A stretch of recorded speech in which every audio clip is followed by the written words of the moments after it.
Hello, my name's Keith Taylor. I'm with London Overcomers Real Pain. I'm very privileged to have with me Alex William Smith, otherwise known as Jonathan Royal. And good morning, Alex. Very privileged to have you with me. And Good you morning, are Keith. you are varied career. You've been in this. You've been in the circus, haven't you? Started very young. Was it 3 years of age? Was indeed, yeah, three when I first appeared as Britain's youngest professional paid circus clown, as Flap the Clown on Gandhi Circus here in England. And then you went on from there to become famous. I think it's honest to say you're a famous stage hypnotist and also one of the world's leading hypnotherapists. I'm not insulting you calling you a hypnotherapist, am I? Because I think you're very good at that. As No, well as I don't mind what I'm called. I mean, titles are just titles, aren't they? And we'll probably come back to that later because it's giving things titles can sometimes give them more power and so attach more joy or more pain, which pain. obviously is what we're here to talk about. But yeah, I mean, I use hypnosis techniques, as people would generally call them, both for entertainment and therapeutic purposes. I wouldn't say I'm a hypnotherapist as such. I wouldn't say I'm a stage hypnotist. I wouldn't say that I'm a business consultant. I wouldn't say I was a sports motivationalist because I do them all. And I wouldn't want to appear to be a jack of all trades because the truth is it's the same central, pretty much the same central technique that's used in all those arenas. It's just to help generate different outcomes. Yes, but going back to the beginning, 3 years old, Flap the Clown. Hmm. So you started work. Really, I think I was hard done by. I started work at 11 years old, delivering milk. But you were 3 years old. What was that like as a 3-year-old going to work? The honest truth, I don't remember that clearly. At the age of three, I've got photographs of myself and I look at them and I get a vague sensation of, oh yeah, that's me in that picture and that's what I was doing. I sort of only kind of recall certain things from being about four. And but the things that I do recall, and it's completely relevant to this podcast, things that have got an element of, well, there's either a massive amount of pleasure involved, so it's really significant, but more often than not, there's some level of pain involved, which makes it, which when we're growing up are the things that can quite often stick in your unconscious mind. So it was things like at the age of four, playing hide and seek on the circus with the kids from the circus, not with the general public. No offense to the general public, it's just that our area, as it were, the people traveling with the circus, the general public couldn't get to. That becomes relevant in a minute because I went and hid underneath the lion tamer's caravan when I was playing hide and seek with the other kids off the circus and chained up underneath the lion tamer's caravan. The general public were completely safe from it. And I would have been completely safe if I'd not crawled under the caravan. To hide was a puma, as in the wild cat, not dissimilar to a panther, but a puma. And this puma decided that it wanted to play with me. And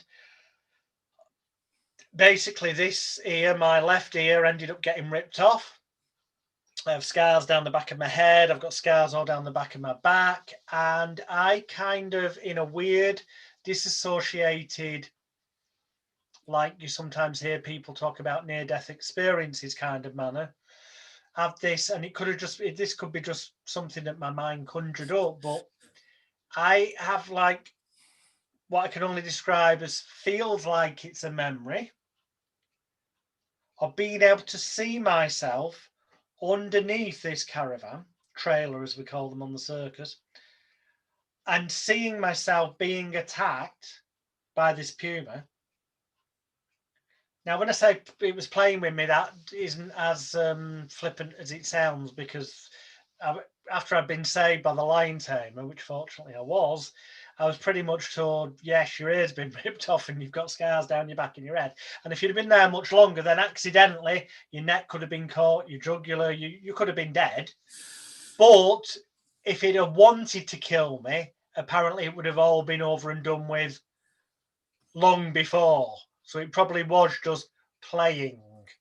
In any event, I've got this kind of image in my mind of being able to see myself like disassociated, like an out-of-body experience, and seeing this happening to me and thinking, oh my God, there's nobody around. And I know I was screaming, help, help, help. Fortunately, the lion tamer came back. He may have been performing in the ring because the show was on at the time, or rehearsals were. But ultimately, I got saved. And took to hospital and patched up and all this, that, the other. And then ironically went back to the circus with about 20 minutes or so to spare before the second show of the day, and actually went in and did the second show of the day with my ear stuck back on, essentially. And the other thing that sticks in my head from the circus, again, pain, although it's got a strange bittersweet, it's almost, I love monkeys. Okay, I used to sponsor a monkey at Monkey Road. I say used to because I've just noticed recently it lapsed, and I'll have to update it again soon. But on the circus in 1979, the original chimpanzees who did the Brook Bond, PG Tips tea advert campaigns for the television here in England, if people go on YouTube, they can see the old adverts, were on the circus with us, and their trainer, Billy Day. As we'd go to what they call the ring doors, or you'd call it, in a theatre, the wings, the side of the stage, to get ready to go on for our next bit, me and my dad, Tizzy the Clown, because we were working together as Tizzy and Flap. The Chimpanzee Act had finished doing its performance on stage and was making its way back to their trailer if we were in the circus, or their dressing room when we were in theatres. And we'd meet briefly. They're going back to their dressing room. We're getting ready to go to the stage because there's an act on. And every day, without fail, every show, my dad would stop briefly, turn to Billy and go, "You all right, Billy? How are you doing?" And in that moment, one of the chimpanzees that Billy was holding by its hand and walking along whacked me around the side of the head. And I apparently, so I'm told, would then go, "Dad, he's done it again, he's hit me."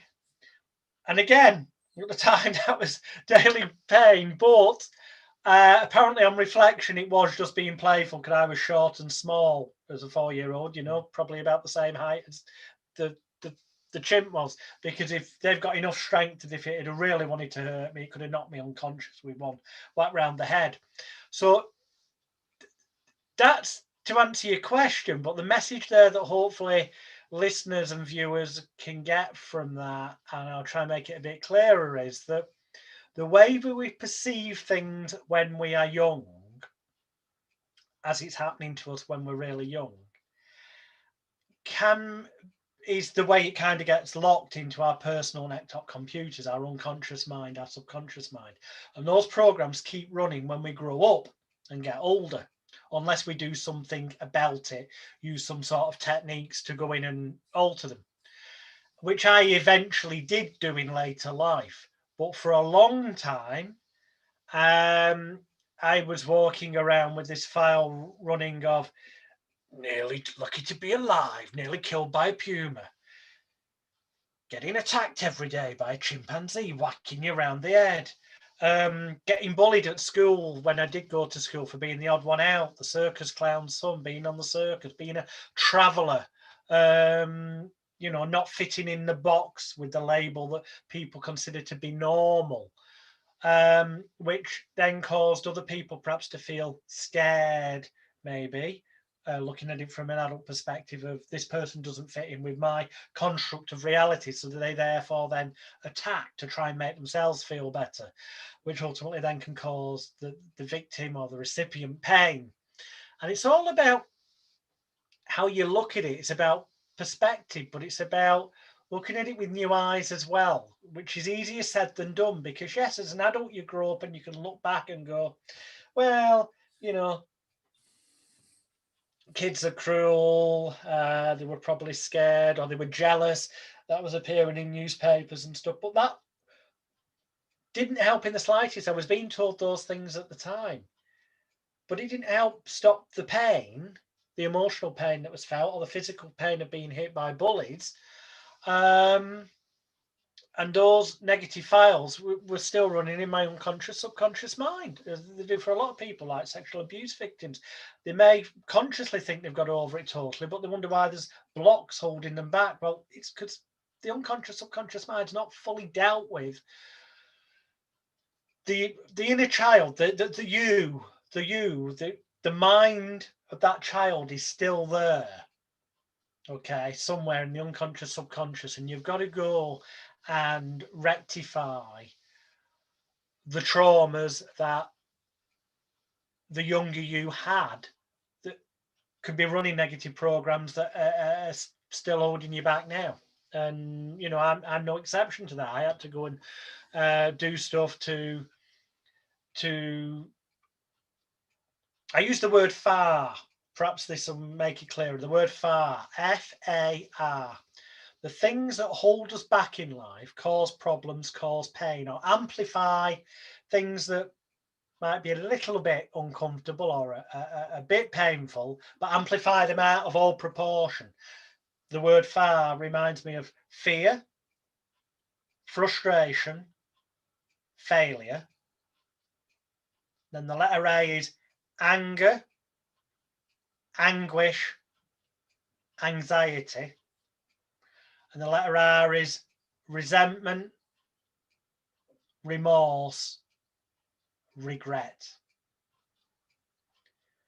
These are all kind of emotional states that we can get into or have running in our unconscious, subconscious mind based on events that have happened previously. And if we allow them to keep running, it can drag us down, cause blocks, cause pain, emotionally, physically, can even manifest health issues. And as I've said in previous podcasts with your good self that people can find if they go on YouTube and type in your name and my name, as a therapist, one of the most important things we do when people come to us, or one of the most important things they can learn to do for themselves, is to let go of all self-blame, shame, guilt, and regret connected to past traumas, incidents, past perceived failures, frustrations, or fears, past anguish, anxieties, or anger, past resentments, regrets, or remorse that they're still running those programs of now, that are holding them back, amplifying pain or causing pain, or a combination thereof. And the solution is to flip FAR on its head. So it's still FAR, but you've just got to change your perspective, look at it differently. So it's F, forgiveness. And that's forgiving yourself for not having dealt with it sooner. That's forgiving yourself for having allowed yourself to suffer to levels that were unnecessary for so long. But it can also be forgiving the person who bullied you or sexually abused you. And I don't mean in a manner where you have to go and confront them. In fact, most of the time, certainly with things like physical sexual abuse and stuff like that, I really no, don't. That'd be more traumatic and nerve-wracking and whatever. But it's about mentally forgiving. The person doesn't need to know you've forgiven them. They don't need to have that smug satisfaction of potentially thinking they've kind of got away with it. You know, it's just your unconscious, subconscious mind that needs to know you're forgiven and can let go, move on. So then A, acceptance. It's happened. There's not really anything, you can't go back and change it. The past is history. The future's a mystery. We can have goals, dreams, and ambitions, yes. and we can do what we possibly can to make it probable, unlikely, that we're going down the right path for those things to happen, but we can never 100% fully guarantee. So it's pointless being too, if you dwell in the past on what ifs, shoulda, coulda, didn't do's, regrets and all that kind of stuff, then that's what causes depression. Sticks you in the deep dark clouds. If you spend all your time stuck in the future, focused on, I hope this happens, everything, I'll be happy when this finally happens in life, then you will cause anxieties and fears of potential failure, sometimes even fears of potential success. It just, so the past is history, the future is a mystery. Today is the present, the here and now. It's the greatest gift of all. That is why they call it the present. And you've got to live in the moment. But the only way you can live in the moment is to deal with those negative programs that are running in your unconscious, subconscious mind from things that happened when you were. It all starts from birth to about the teenage years, because we see things as a child then differently than we do when we grow up, but they get stored in the way the child perceived them. And that program, the childlike inner child is running those programs in the manner of a child, with those fears, with those insecurities, only with the understanding of a child. And that's why sometimes with my therapeutic work, I will get people to imagine while they're in a relaxed, hypnotic state, that they go back in time, not themselves, they're still their fully conscious adult self, but they imagine seeing, almost as an observer, a third-party observer, the younger them being upset from the abuse they got or the bullying, and being able to go up to them, hug them, give them the reassurance that they, if they've had at the time, wouldn't have left a negative imprint or program. Give them a hug. Say it's okay. It's not your fault. You'll grow up and you will get over this. So that the young child mind within, and this is just a metaphor, but it does prove wonderfully therapeutic, is then able to go, I can stop blaming myself. It's not my fault. And I do survive.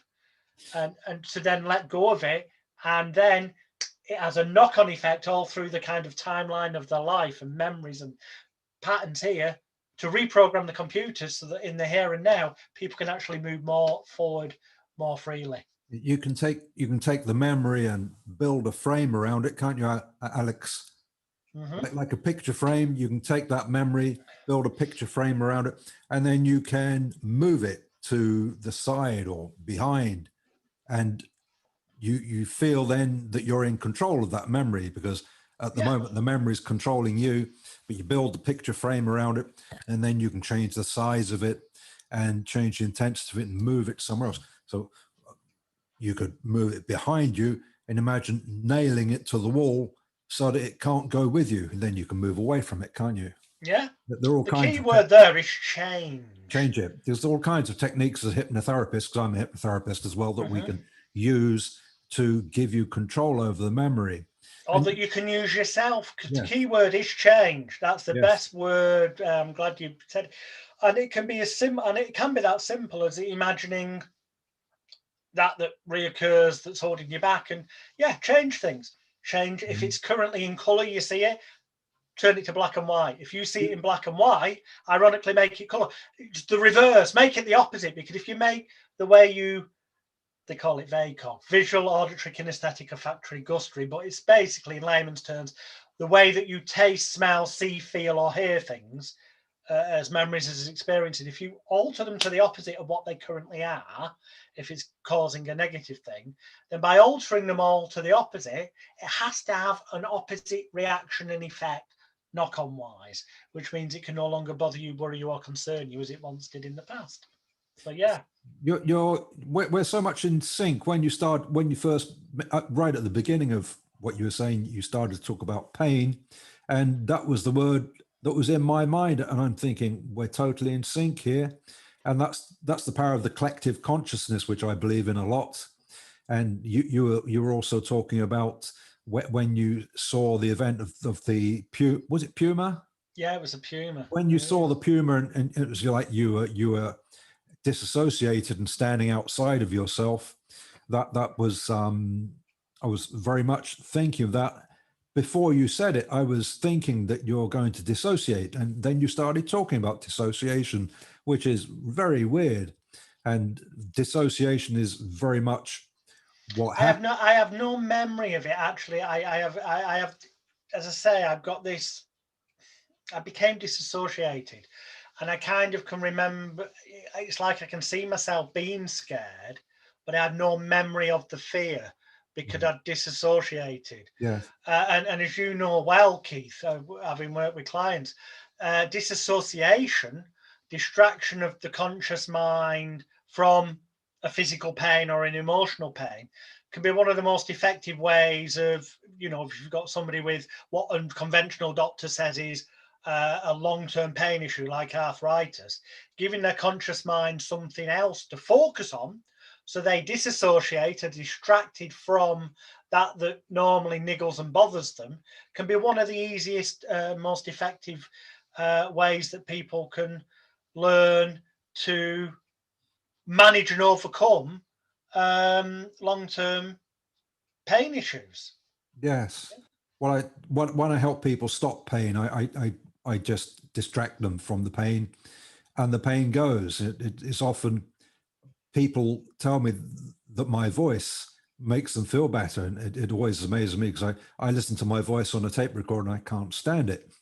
But I think we're all like that because we have a different perception. yes, Yeah. people tell me it makes them feel better, and their pain goes just because I'm talking to them. I tell them the pain's going to go, and I tell them in such a convincing way, they believe me, and the pain goes because I distract them and talk about other things, and I tell them stories, and the pain goes. And the amazing thing is it stays gone. And if that works, that's good enough for me. And if it's good enough for me and it's good enough for them, we're both in agreement, then that's the name of the game.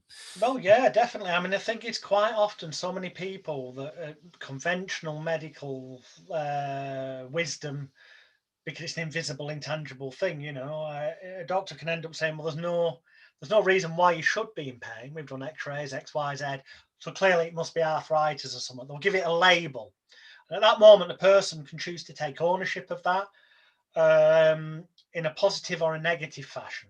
Positively can go, well, the doctor's saying that, but I'll be positive about it. I'll accept the fact that it's probably arthritis, but at least that means that everything else is clear. So I haven't got a hidden cancer.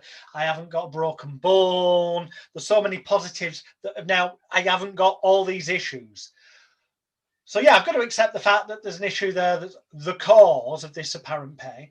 But if I spend time focused on that, you get more of what you focus on in life. What resists persists. In my mind again. Emile Coué's law of reversed effort.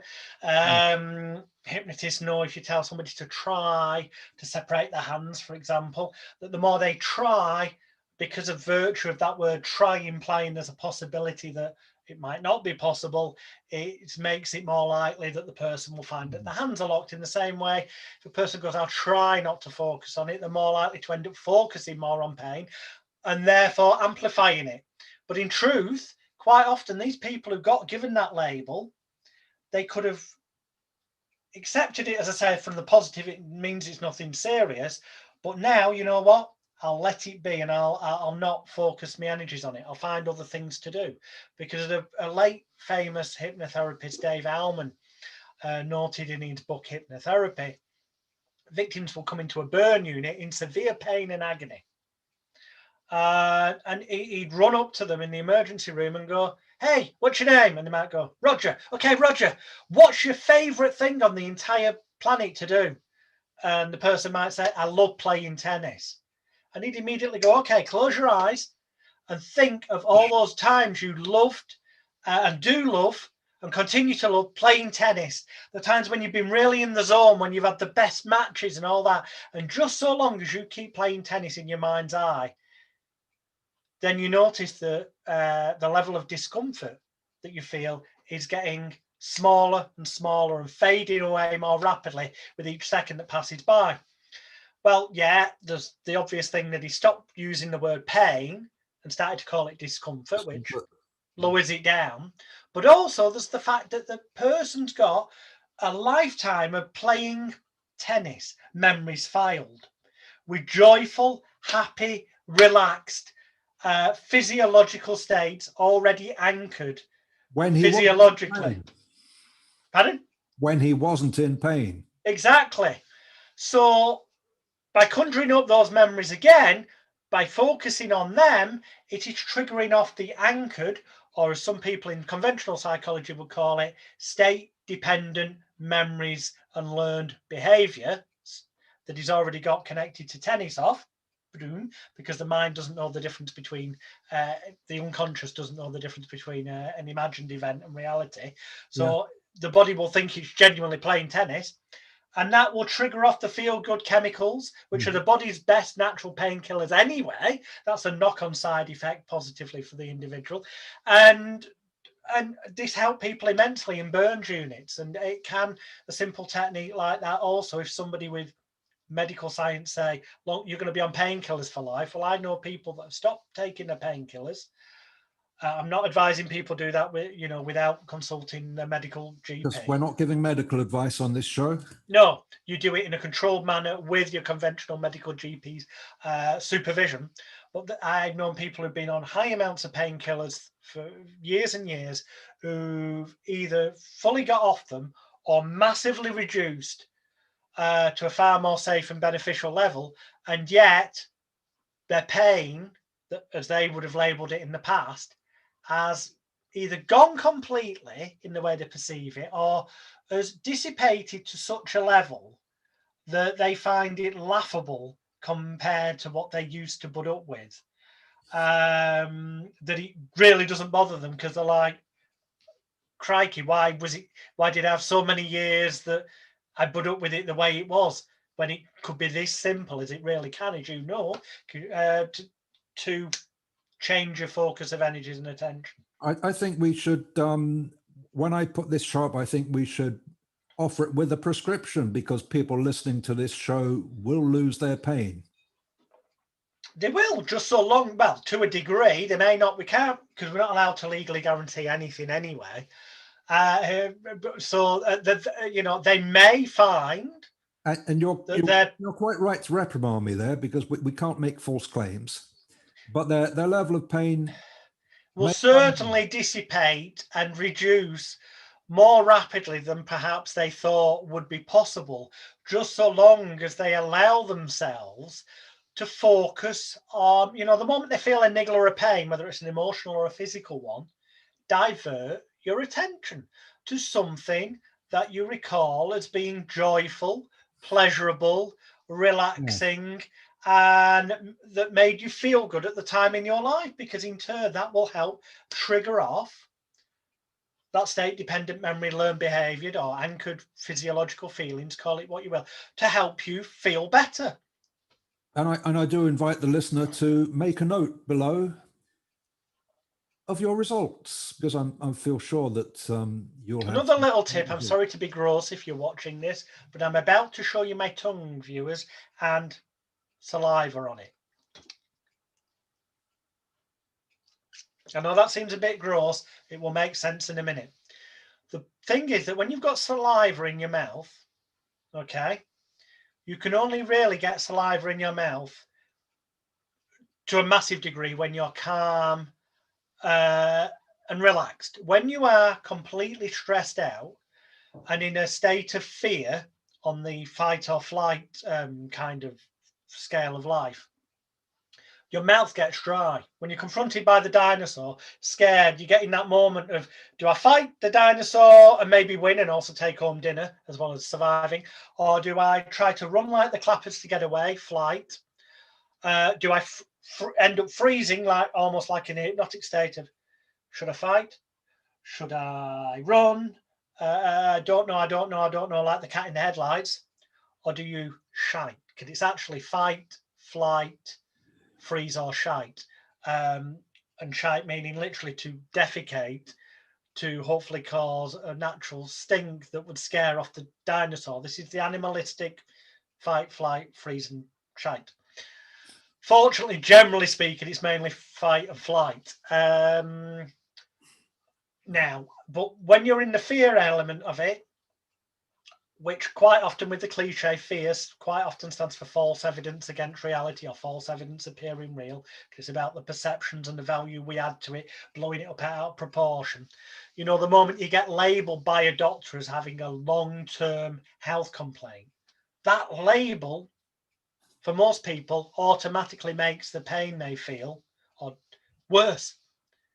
Whereas if you go, that's the doctor's language in their arena of their medical field. But what does that really mean to me? Well, what it means is, according to the doctor, most people, and they can only ever say most people, have issues with that particular thing, X, Y, or Z, for life.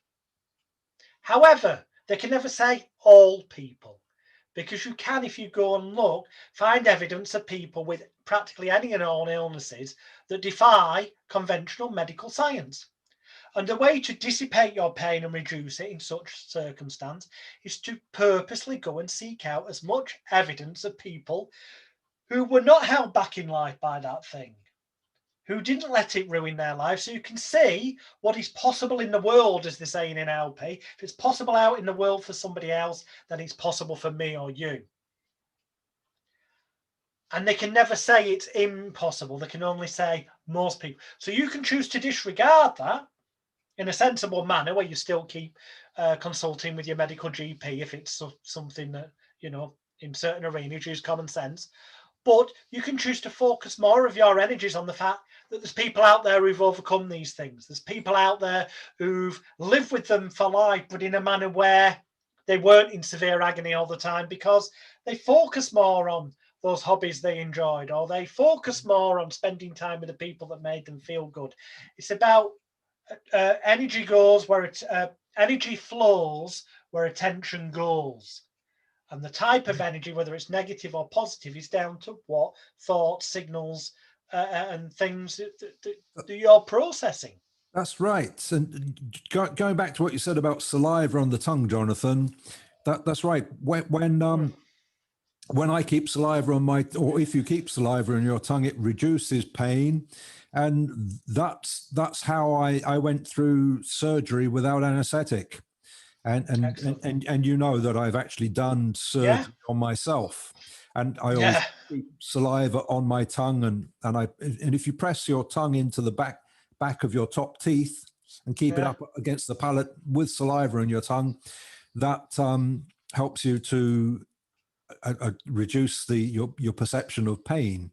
And it does physiologically, because there's a connection to having the saliva in your mouth. There's a physiological state-dependent memory, learned behavior, or anchored response, call it what you want. There's a genuine physiological one of relaxation.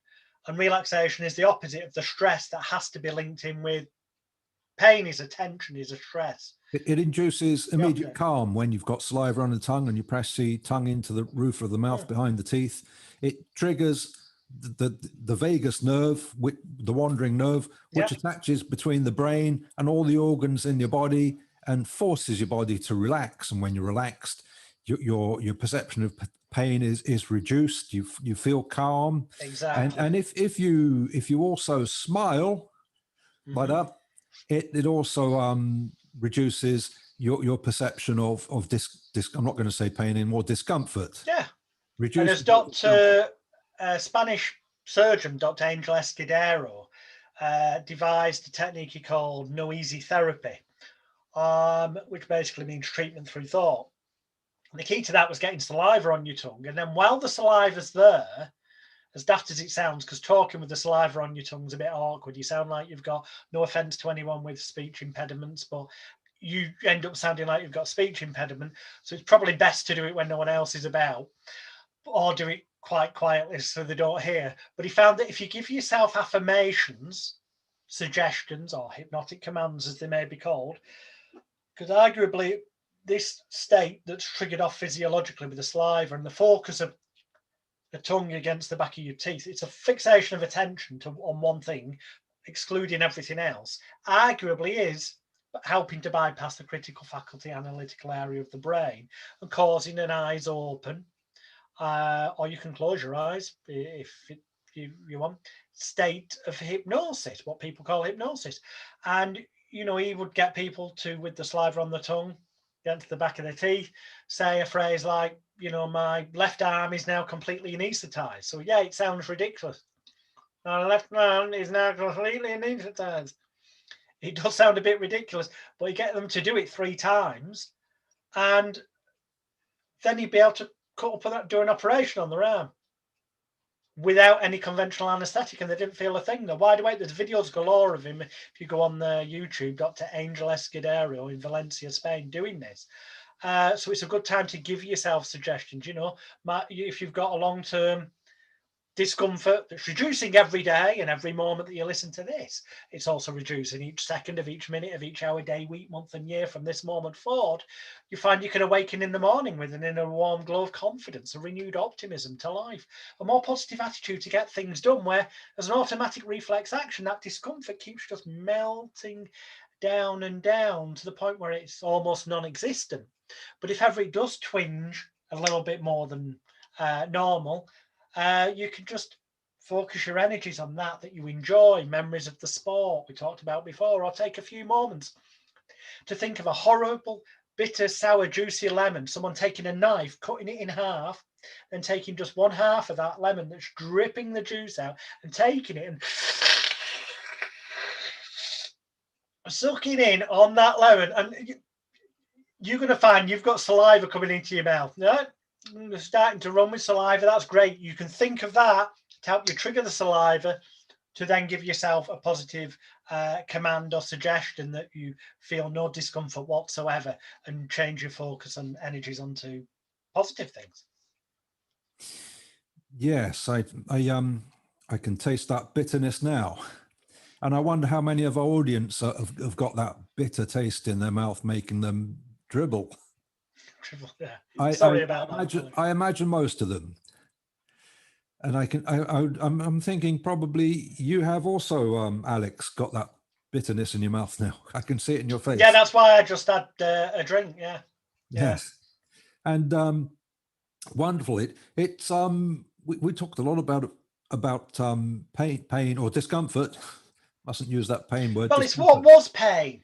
When you look back, you're always going to use the word pain in your life. You're never going to get away from it entirely, because once you've dealt with that used to be labeled as pain, so that it dissipates to a degree that's more than manageable for you, it's not really a big deal. You might have to acknowledge it. There's some circumstances where it's just kind of impossible to say that you're going to have zero discomfort ever, but it can be got to a level where it's so minimal it doesn't bother you, it doesn't hold you back, where you can stop having those night terrors or nightmares you may have had in the past about abuse or bullying, because you've gone inside and helped the inner child to get rid of any self-blame, shame, guilt or regret that was holding it back, so that then it can have all the knock-on positive effects that you as the adult can forgive, accept, realize and release, that you can move forward and it doesn't have to affect you as it once did in the past any longer. And there may be moments where you need to do little things like the saliva thing, or focus on things and put yourself into check rather than going along in autopilot like a sleepwalking zombie. Yes. I'd like to say to people who are listening who may be in pain, and just disclaimer before I say this, I'm not giving medical advice because we don't do that on this show. Mm-hmm. But for those of you who are listening who are in pain, there are 2 types of pain. There's new pain, that's to do with injuries you've just received. If you've got a broken leg, that's new pain, in which case you need to get immediate medical attention. That's only sensible. And there's old pain. That's pain that you've had for a long, long time. And it may be chronic pain. For those of you who've got old pain, what I want you to do is to just imagine that you're beginning to have a dialogue with that injury, with that pain, wherever it is. Imagine you're just beginning to have a chat with that area where the discomfort is. And begin to talk to that area and ask yourself, could some of that discomfort be caused by the muscles in the area, because you've been focused on that area for so long that all the surrounding muscles have just been reacting to that, and they've just become tense and tight and wound up because you've focused on it in the area, so they've just reacted. And when you're doing that, the surrounding area gives you sympathetic pain and all the muscles tighten up. Just imagine if you would just start to think about those muscles around there and just start asking them to just relax. And you might find that if you do that, pretty soon they'll just start to loosen, soften, and let go. And your area or your discomfort will start to diminish, probably quite quickly. And the more you start to have that conversation with that area, and just imagine, you could even imagine that you've got a warm pad there or a heat ray lamp, just easing and softening them and letting them go. And let us know in the notes underneath this podcast what effect that's had for you. Because a lot of the pain is, you don't do it intentionally, but it is in many ways self-inflicted, because you're so focused on the discomfort, it causes tension in the muscles in the area. This So is just let where forgiveness comes in again. Yeah, you read my mind. Because let's take an imaginary lady called Mary. Imaginary Mary has been getting up each morning and she needs help to get out of bed. She's so in pain and agony that she then needs to be given a medication. And you can almost write the rest of it. Every element of a day is structured around pain. I'm in pain. I've got to deal with it. Oh, it's all right. It's better than it was, but the tablets are starting to. The attention that she's getting is all focused around that. Now, that was fine at the time when that was genuine. I'm not saying it's not genuine pain, but when it was new pain, shall we say, in the example you've given, that'd have been fine. But now it's been established that it's nothing life-threatening. If you get a headache, don't make the pain disappear. If the headache's still there a few days later, it might be a good idea to go to a conventional doctor in case that pain's being caused by a brain tumor. Sometimes pain is a signal of something bigger. Other times it can be as simple as what we've talked about. It's that Mary's actually in a position that she could, if she forgives herself, accepts a position in life, realizes such, and releases what therapists and doctors can call secondary gains, namely the fact that she's getting attention. She might therefore be seeing her family more often than she perceives she would if she was no longer to have that pain. She might be getting more visitors. There's various ways that people can apparently gain.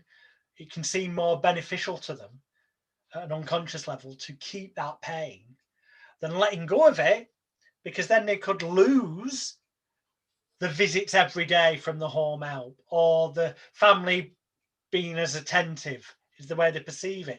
So one of the keys is to be people internally can kind of realize this at an unconscious level. I'm not saying they realize it consciously, but they don't let go because deep down they figure that they might lose things.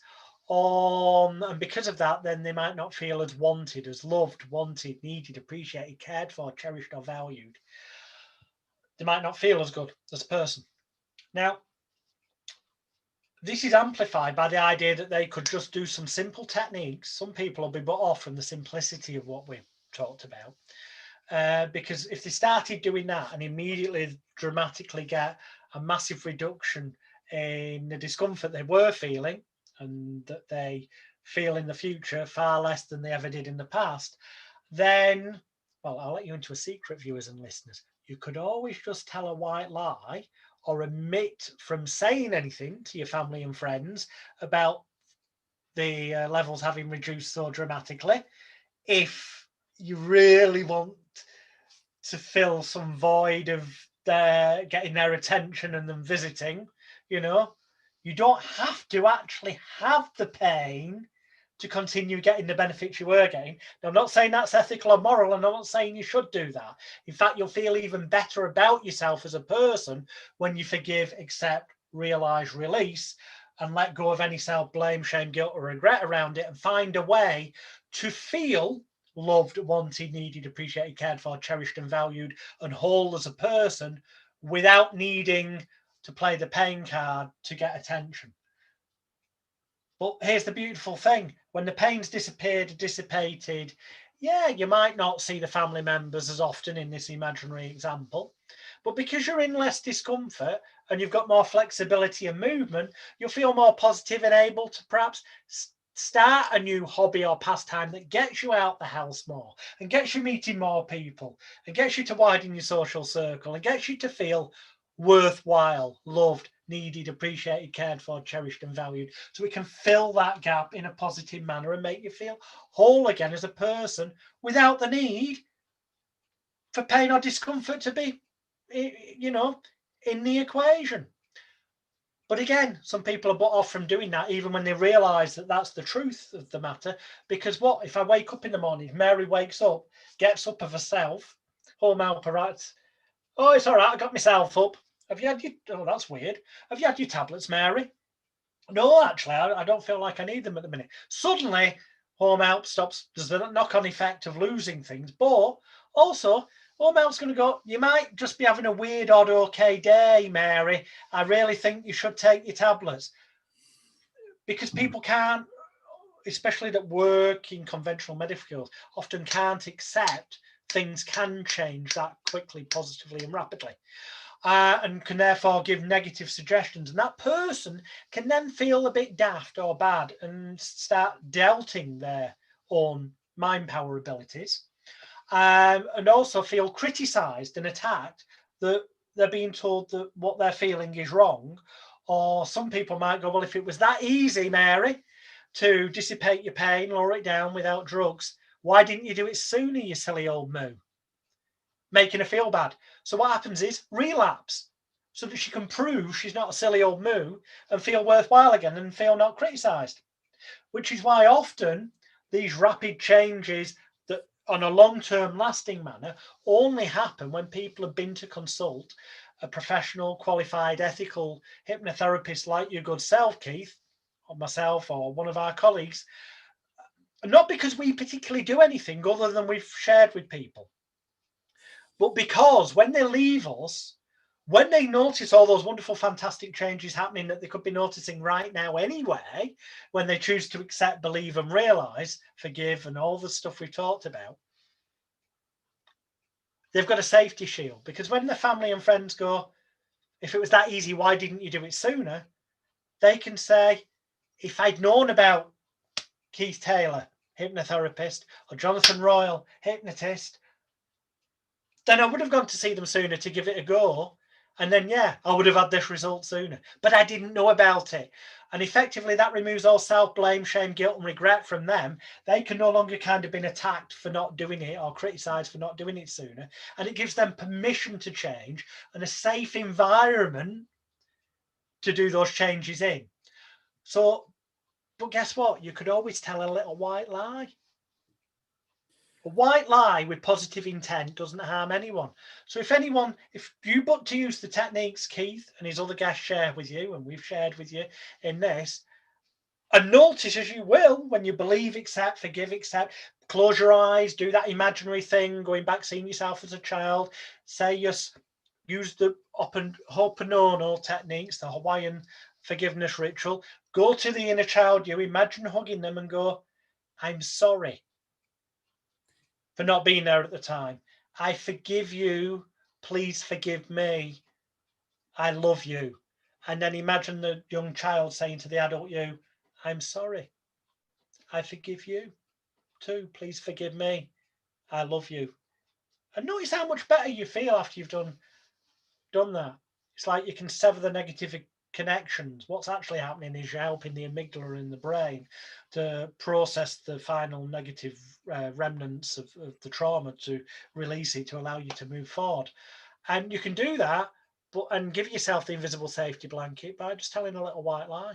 Well, it's not actually a white lie, it's just phrasing it a bit differently. Because by listening to this and participating and using the techniques, you can genuinely say that you've received professional advice from a clinical hypnotherapist and a celebrity hypnotist who's dealt with celebrities galore in ways to effectively manage and overcome those issues that bothered you in the past, and that it's having great results and will be better the longer you use the techniques. That will be totally truthful. You just admit to say it was watching or listening to a podcast, and those people around you who may have been critical in the example I gave will perceive that you've been to a therapist and gone through that important seeming ritualistic process. So it will give you that invisible safety blanket where you kind of can't be personally attacked. They could always do that other thing that some people do. I don't know if I even dare say it. Some of those people do who've overcome their problems, and I know that many of us who are our therapists started by overcoming their problems, and then they took the next step and they became a therapist because of their experiences, didn't they? The really good ones did. Sadly, unfortunately, the vast majority are still searching for answers, such as the delicate nature of the industry and the individuals attracted to it. Because sick mind Freud, or as better known to most people as Sigmund Freud, said, most therapists are merely people searching for answers to their own problems. But as Yes. you quite rightly say, those that really make it to the top and become really successful tend to be the ones that actually do find the solutions to the problems they once had in the past. Mm-hmm. Well, I thank you for mentioning me as being a good therapist, because I did have a major problem of my own in the past. I was paralyzed from the neck down. I would say that was a major problem, which I overcame. Yeah, I think that rate's on It was a bit of a problem. significant. Yeah, It was a bit of a setback. And you but mentioned celebrities that you've seen and treated. Would you like to tell us their names, one or two of them? and I can mention a couple only because I got permission to, or it's in the public domain. Obviously, those that I've dealt with that didn't give permission or haven't spoken to the media, then obviously I can't. But I mean, in the past, I can sit here and I've had therapeutic encounters with the world famous actor Robert De Niro, the comedy actor and comedian Billy Crystal. That actually came about as part of the promotion for their film Analyze That. I've had shortly, I mean literally shortly, a matter of weeks after me hypnotizing pretty much the entire Wigan Athletic, is it? I'm rubbish with football. Wigan Athletic football team. Within a few weeks, the game transformed and they ended up in the I think it's Premiership. They ended up higher up than they were at the time, and everyone was amazed. Same thing with Blackburn Rovers a number of years back. Helped them, hypnotized all their players and whatnot. There's nothing, to be honest, there's no big deal about helping celebrities. At the end of the day, they all, excuse the Ordinary language, people. they all poo and wee the same as we do. We're all the same. It just, people seem to be impressed when you go, oh yeah, I've dealt with celebrities. But yeah, it's good for marketing and getting clients. But the processes I use are the same processes I use for, all of us. And they are Any, ordinary people, aren't they? They like to be treated like ordinary people. most of them. As with any industry or walk of life, there are some complete and utter effing, so you don't have to bleep, arseholes out there who are so full of themselves and offish with people and they forget where they've come from and all this, that, the other. But the vast majority are just like you and me. They've got the same insecurities. And sometimes, one thing I've learned through dealing with celebrities and millionaire and even billionaire on the odd occasion clients is, you think a lot of people look from the outside and go, wow, I wish I could win the lottery or my business to take off to such a level that I could have those millions or billions and have the big house like that and the car and all that attention. And you know what? When you talk to most of these people who are in that situation, all they yearn for is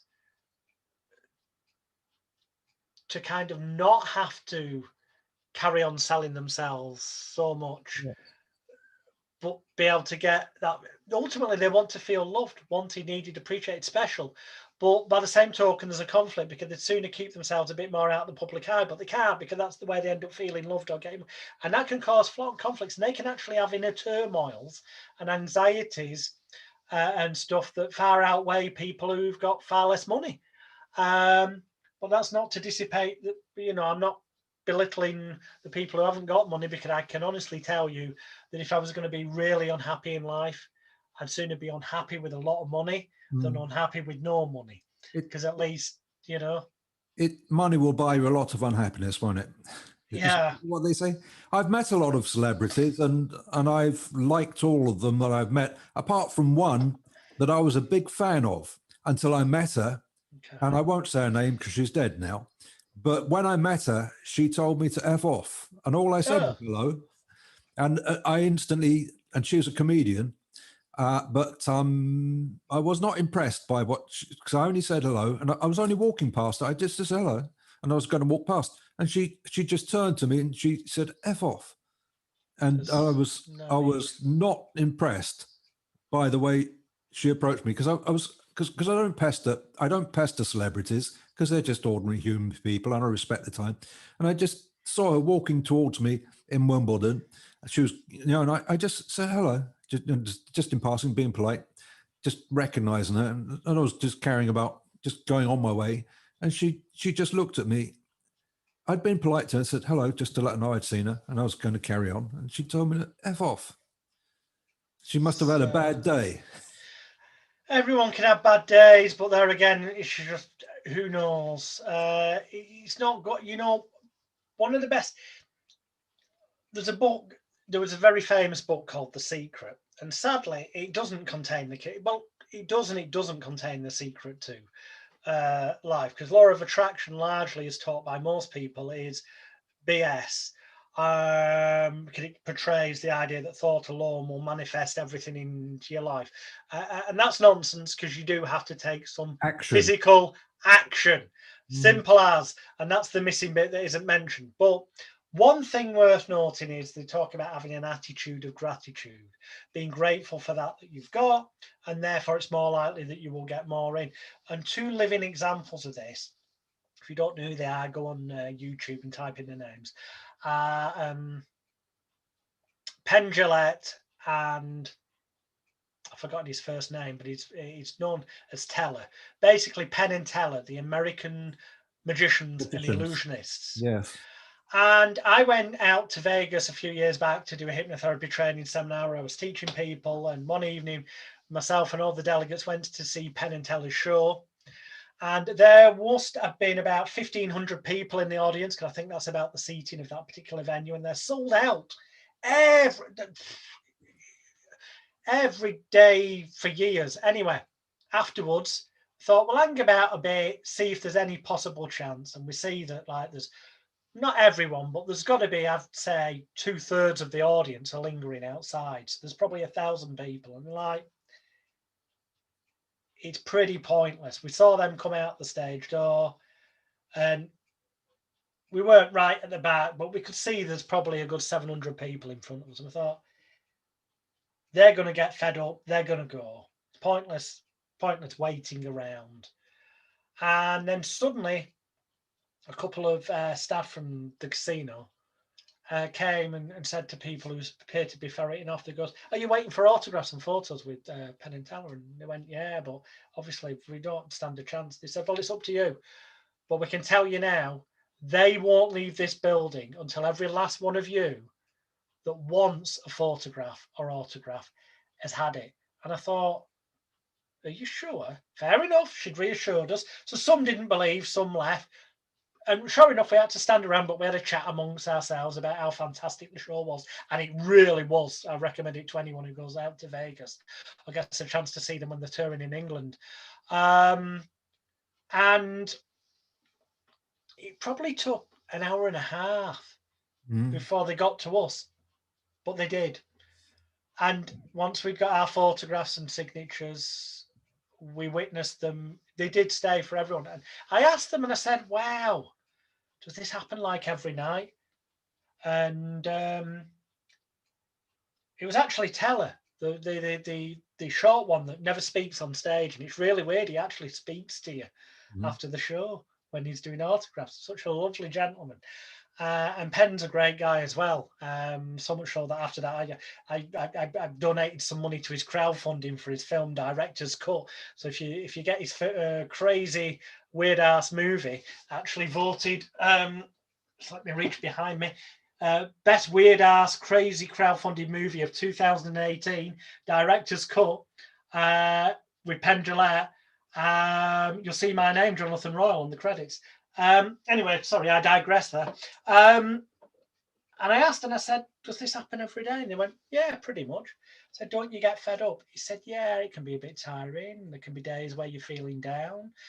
You want to get home, see the family. He said, but the fact is this, we're very lucky.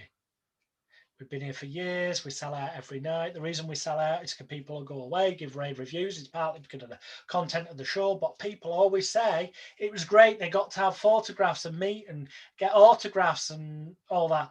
And that means that we carry on being full and successful.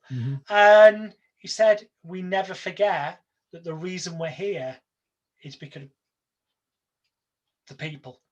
And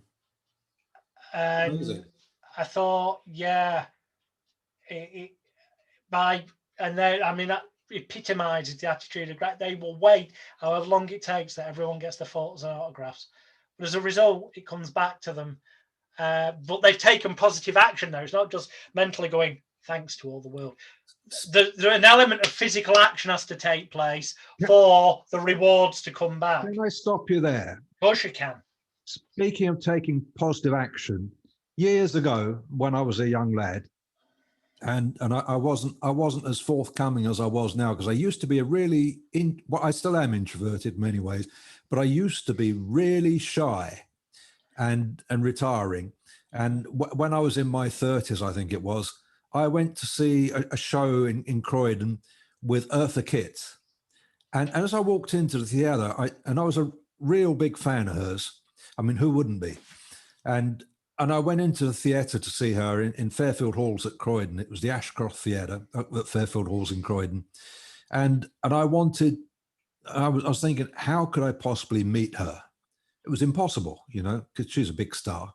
She's not going to meet me.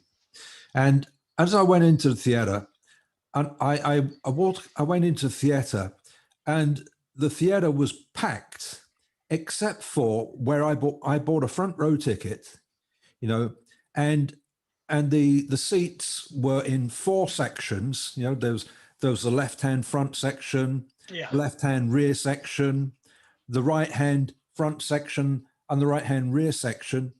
And all the seats were sold except for the front right-hand section were empty, except for my seat in the front middle of the front row. I don't know how this happened, but all of the front right-hand seats were empty except for my seat.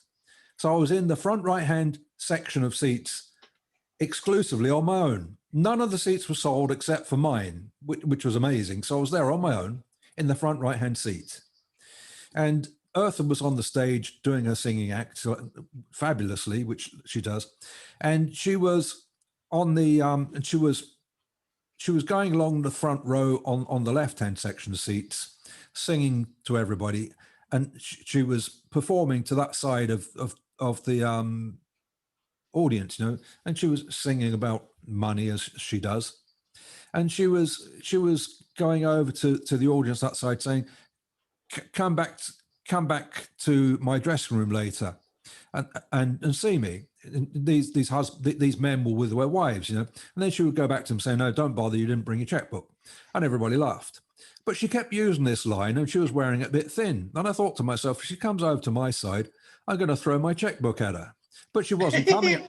She wasn't coming over to my side at all. And then she used this line so many times it was getting boring. And then after a while, she walked over to my side of the stage, didn't look at me or anything, and she didn't use that line, but she walked over to my side of the stage. I And I was really shy. I would never do anything like this. I don't know what gripped me. But I took positive action because I took my checkbook out and I threw it onto the stage at her feet, and she nearly fell over it. And she bent down, picked it up and put it on the grand piano. Didn't look at me at all. And then she went back to the other side of the stage and the audience roared. Must have thought I was part of the act. Yeah. And that would have explained why she was wearing this line about the checkbook thin. Because she was going to come over to my side of the audience, I was going to throw the checkbook out. With a major punchline, yeah, it'd been a build. I was part of the act. But at the end of the show, she sent one of her staff down to grab me out of the audience and take me up to her dressing room to explain myself to her. I was amazed. I'm thinking, Christ, I'm sorry for that blasphemy. I'm getting into Eartha Kitt's dress. So I was in there with Eartha Kitt on my own, drinking champagne with her, and we were getting really pally. I mean, really close. And she was about 70 then. And she was lovely. And I was doing really well, really friendly with her. Friendly. If you know what I mean. Yeah. And I was doing really well until there was a knock on the door, and one of her aides came in and said, Windsor Davies is outside. Would you like to meet him? And Windsor Davies, the actor, yeah, 8.5 Hot Mum. And she said, who? And he said, Windsor Davies. He's well known. He's an actor. And then she looked really ticked off because I was getting on really well with her. Mm-hmm. And she said, well, you better bring him in then.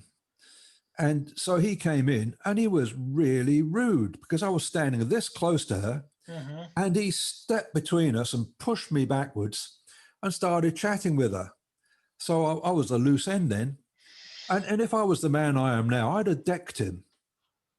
But I was a shy guy then, and she was chatting with him, and I was nowhere. He put me in my place, as it were. And so I sort of left the room. But I should have stayed there because as I shut the door behind me, the door opened again and he followed me out. She must have kicked him out. Oh. Because she must have been really ticked because he was so rude. And she must have dispatched him. And I wish I'd stayed in there. I should have walked back in there. But I was getting on with her really well. But she took my checkbook from me. She was telling me that she had a children's charity in New York that she looked after because she was very much into looking after the children because she came from a deprived background herself. And she thought I was a big tycoon. I was trying to persuade her I wasn't because I was unemployed at the time, but she was having none of it because I was wearing a suit and she thought I'd bought all of those seats. And I said, I didn't. I just bought one seat. And she wouldn't believe me. And she made me write her a check for £50 for my checkbook, and she kept my checkbook as a souvenir. But £50 in those days was a lot of money. Great story. Yeah. I wonder what happened to that checkbook. Well, who knows? Didn't have cash cards in those days. Great story, great memories, things like that. I should have, but you have to I took action and threw it on the stage. And that's the key thing there. That's the key takeout. You've got to take action, but also another takeout is the way people perceive things doesn't necessarily have basis in reality. Yeah. It would have looked like the most logical, quick result thing would be to think that you had bought all those seats just so you could be on your own, which means you must have been a severely, rich net worth individual. Yes, but who knows what would have happened if I'd stayed in that room? Might have ended up marrying her or something. I wish I'd stayed in that room. I could be a completely different position now. You could, but then we wouldn't be talking like this. And we wouldn't be helping the viewers and listeners, to change their lives for the better. I think if it was meant to be, we'd have still met. True. Who knows? We might have met under different circumstances, and you might have been in different circumstances now. You don't know. Yeah, that's true. But that's the thing. We can't dwell in the past. Great to have positive memories and stuff to go into and enjoy and learn from. And that's the key. Learning from something is it's still a form of taking action. But I still benefited from meeting Eartha Kitt, because she let me look. I looked at myself in a completely new light after that, and I thought I never looked at myself as an executive before, but I have done ever since. Excellent. It was amazing. But I don't I have a very dim view of Windsor Davies now. Yeah, indeed. But yeah, it's that story, experience in your life kind of testifies with especially with the outcome of the executive state of mind belief. It is like the old cliches. A lot of the cliches have a hell of a lot of truth in them. Yes, What the mind of man can perceive and believe, it can achieve. You yes, become what you focus on. yes. And I invite everybody who's listening to look at yourselves in a different light now, raise your vibration, and look beyond, because you have talents, gifts, and abilities that you haven't begun to expand. You haven't begun to appreciate, and you can do more than you imagined. And with the COVID thing going on, and with many of you losing your previous job, you have gifts and abilities that you could be using now, and you should be looking closely at yourselves so that you can start to benefit from the talents that you haven't realized, and perhaps going into business for yourself. Because Jonathan's an entrepreneur and I'm an entrepreneur, but I used to have a job, job, just over broke, just over benefits. But now we're entrepreneurs, aren't we, Jonathan? Um, that's one perceptional label, perhaps, to give it. I just prefer to think of it in terms of I focus on doing things wherever possible that are things that make me feel alive, or that I really enjoy. Because if you can find something you enjoy doing and then find people to pay you for doing those things that you enjoy doing, or some element of it that's associated enough that it takes it away from being a job into a kind of vocation, something that you a hobby that pays almost, then you'll never work another day in your life. That's right. Well, what I like to think of myself as is I help people get what they want, and I love doing that, and I get paid for it. Excellent. And that's the thing, you can choose to, you don't have to take society's labels for you. You know, it's, on the one hand, labels can be used in a positive manner. So, fighting for LGBTQ and all the other letters, I can't remember them all, plus at the end, in the context of campaigning for people to be accepted equally, it's of course a positive thing. But there is a negative kind of element as well, because by virtue of fighting for those things, you're having to draw more attention to the labels. Labels. Why Mm. should there be labels? We shouldn't. It shouldn't matter whether you're black, white, green, purple, Chinese, English, Martian. It shouldn't matter about age, colour, creed, geographic location, educational status, if you're not causing people physical, emotional, spiritual, or any other form of pain, discomfort, aggro, or anything. That old cliche of treat others the way you'd expect to be treated yourself, at root, has a lot of truth in it. Yeah, Unfortunately, too many people are walking around with a low self-worth, a negative self-worth, where they don't expect it to be treated properly, as it were, in the ways we've talked about. They don't value themselves enough, that they do treat people the way they expected to be treated themselves. Unfortunately, they don't expect to be treated particularly well, so they don't treat other people particularly well.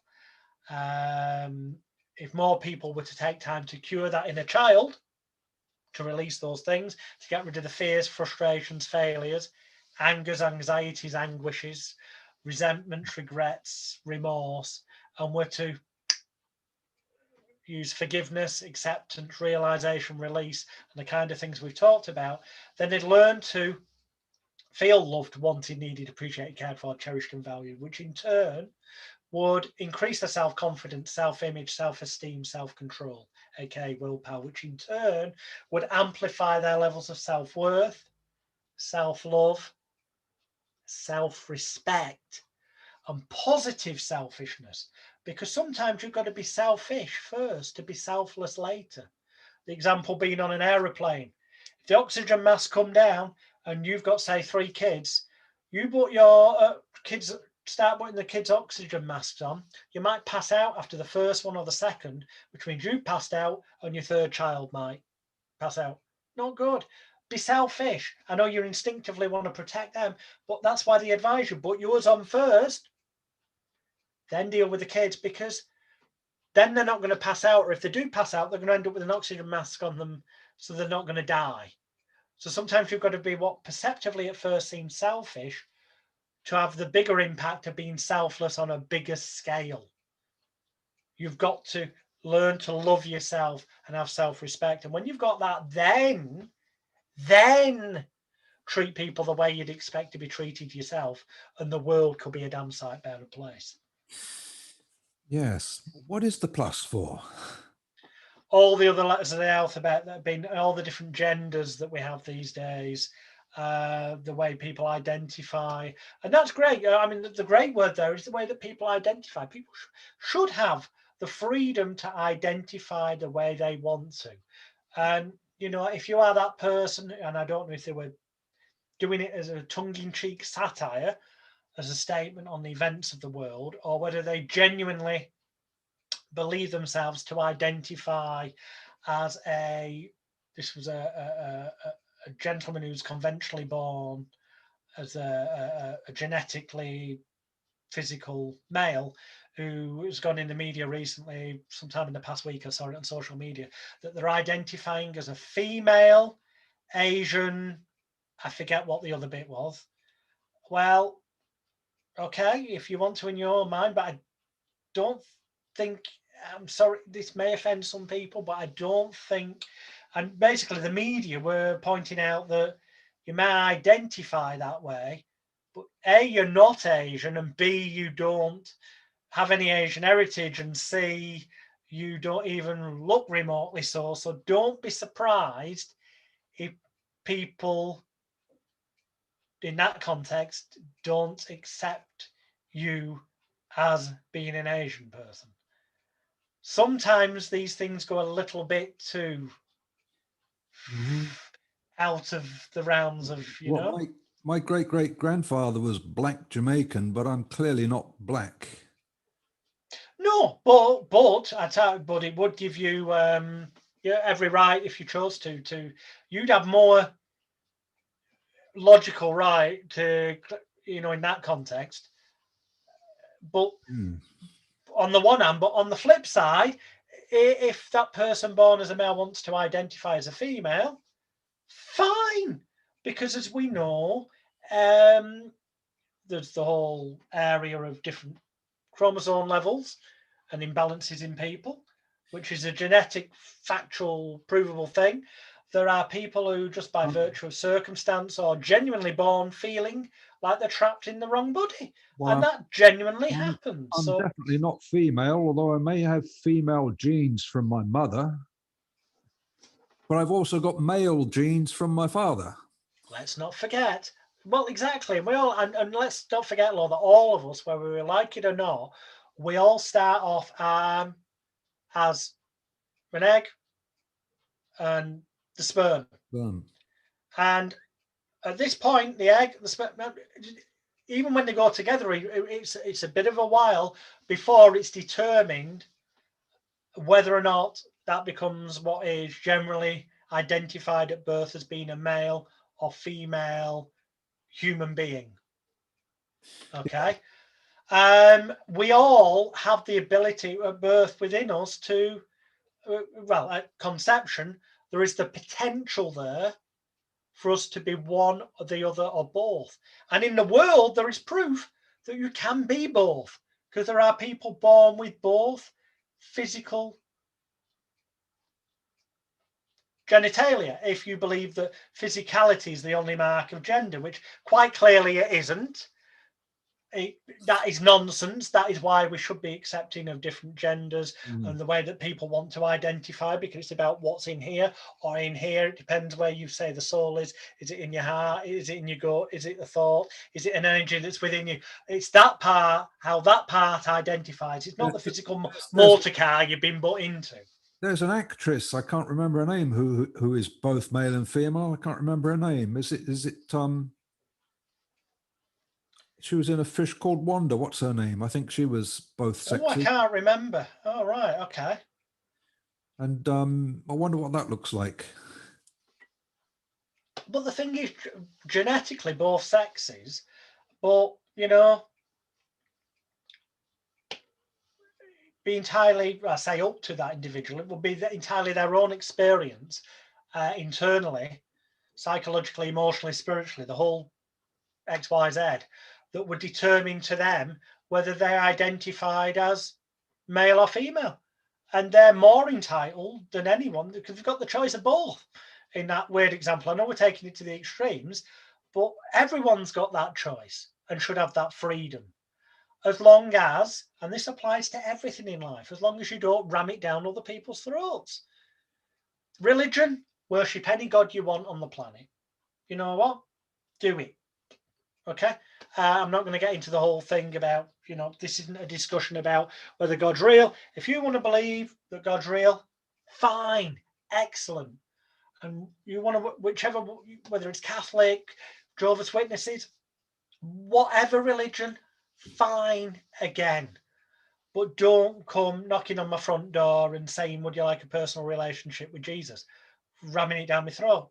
No, I will have my interactions and beliefs the way I want them to be. Yeah, and I won't go ramming them down people's throats. Yes, I have talked about them on certain podcasts where that was relevant. But right now, I'm not going to talk about that. It should be about people. You hold your beliefs, your values, and stuff as part of you and who you are. But just because you are, you don't have to go around walking around all the time. And there's some people do take, I'm a man, look at me, I work out at the gym on purpose. And, you know, look at my big flash bot. I must be a man because I've got sponsor. Bollocks. You just be a human. You don't need to, yes, no offense, you know, there's extremes in every area of life. That's why I don't go to the gymnasium.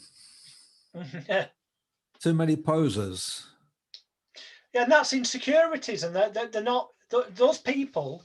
I'm not saying they shouldn't work out at the gym and be proud of what they've achieved and go and do bodybuilding competitions or whatever, but don't be so kind of arrogant about it. And what that is the insecurities that are probably held there from childhood or from birth up to about teenage years, roughly, we spoke about earlier. That if they were to do a little bit of inner child work, like we talked about, and use that forgiveness, acceptance, release, and the other kind of techniques we've discussed, they would find that they were a lot happier person and that they didn't need to prove themselves, apparently. Somewhat. Yes, we've been on air for about an hour and a half now. I'm not. I've got a clock behind me. Yeah. I haven't got one in front of me. I've not been looking at my watch. I'm happy to continue if you want to, but I'm thinking about your time. I'm fine for a little bit longer. Okay, great. If there's anything constructive for listeners, because we have shared a lot that people can get going with. And the key message being take action, do something, you know. We've just been talking about God not ramming it down people's throats. I'm thinking that you don't believe in a creator.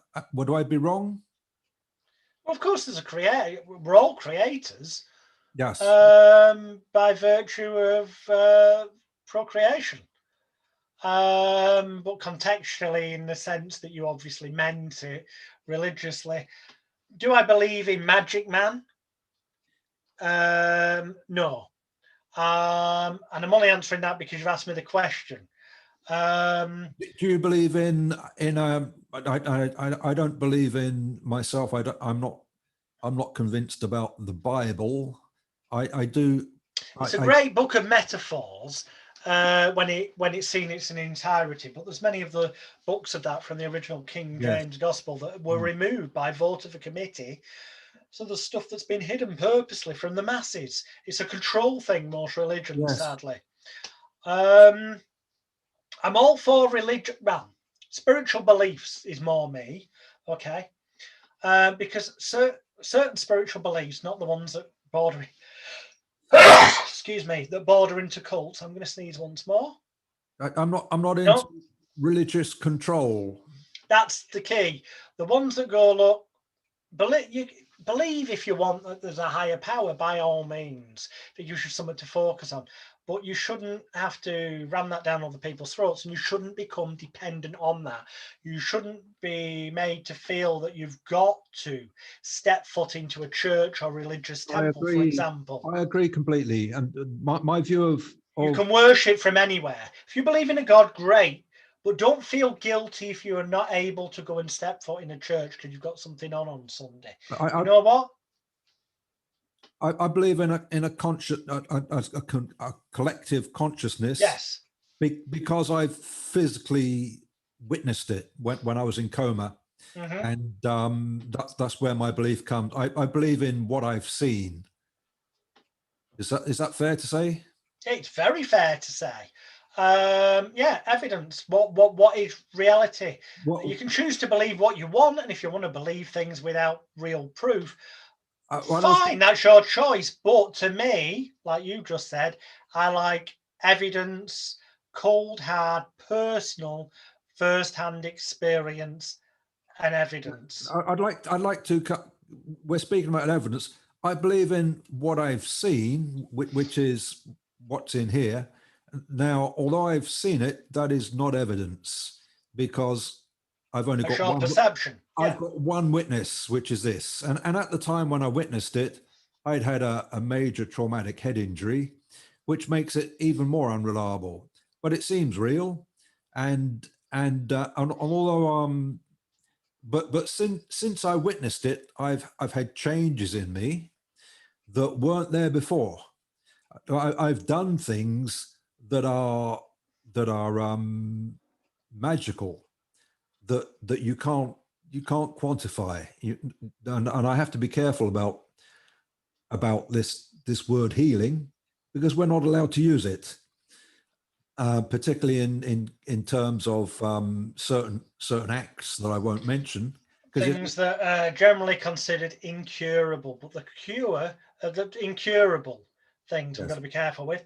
But that word is actually two words, in, and curable. Put it together, it's incurable. It's actually a clue that the solution, the cure, if you like, is inside you, and that it's to do with mind over matter, bodily healing, balancing things out, letting go. If you hold on to fears, frustrations, failures, angers, anguishes, anguish, resentment, regret, remorse, if you walk around with the emotional baggage of self-blame, shame, guilt, and regret, it will manifest itself negatively at some point, more than likely, as a physical disease or pain symptom.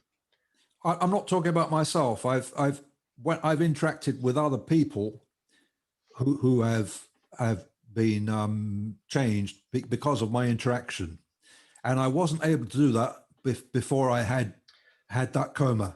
All right, well, that's partly vibrational energy. It's probably partly your attitude as well and intent. Just because you there's points where, life-changing things. A lot of people that I've spoken to actually have had near-death experiences.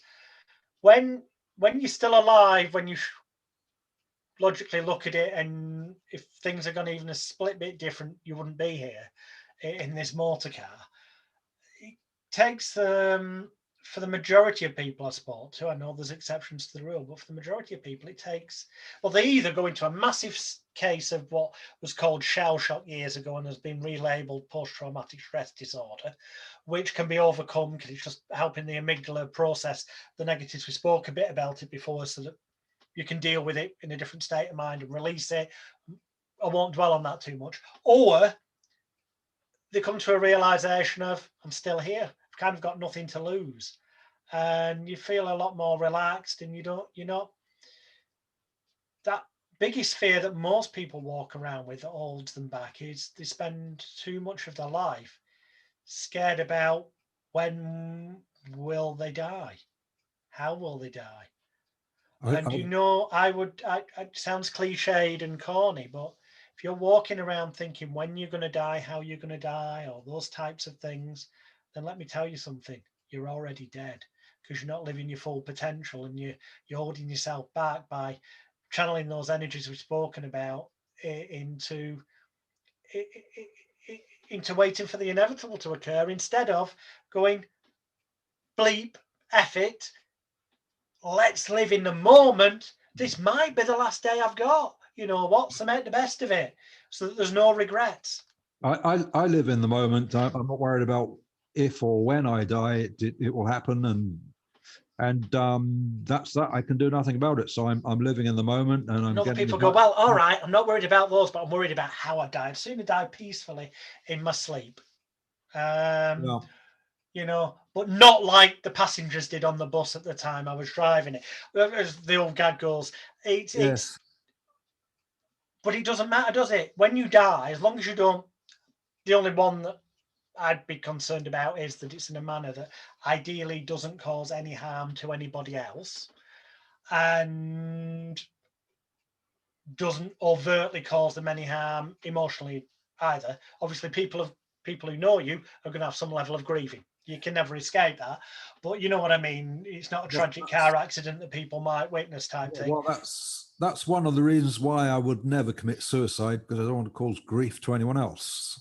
Because you can't, if you do commit suicide, you cause a lot of grief to everyone else, from the ambulance driver to the coroner to well, I don't have any family. I totally agree, and I say that as someone guilty of having tried to end things when I was very young. On my website, magicalguru.com, on my resume page, there is a podcast I did for men's suicide prevention campaign that was held in England, where I talk about all that. But fortunately, it didn't work. Unfortunately, I did end up helping to heal the inner child and do the things we spoke about. And now I realize, again, it's a cliche, and I'm sorry, but it's a true one, that suicide is a very permanent solution to a temporary problem. Yes. You know, the loads of people who've chucked themselves off high buildings to kill themselves, the vast majority are dead. But there has been like the miraculous one who've jumped out of a block of flats like 18 stories high, and they're in hospital in a coma for yonks and yonks and yonks and yonks, but they actually did survive. Okay. You go search on the internet, you say this is real. It's not they've been on a TV show. I can't remember the name off the top of my head. But when they were interviewed, they said, so life had got that bad that you jumped out of a window. And you know what they said? They said, the moment I jumped out of the window, I realized I only had one problem, that I just jumped out of the frigging window and was heading towards the floor. Yeah.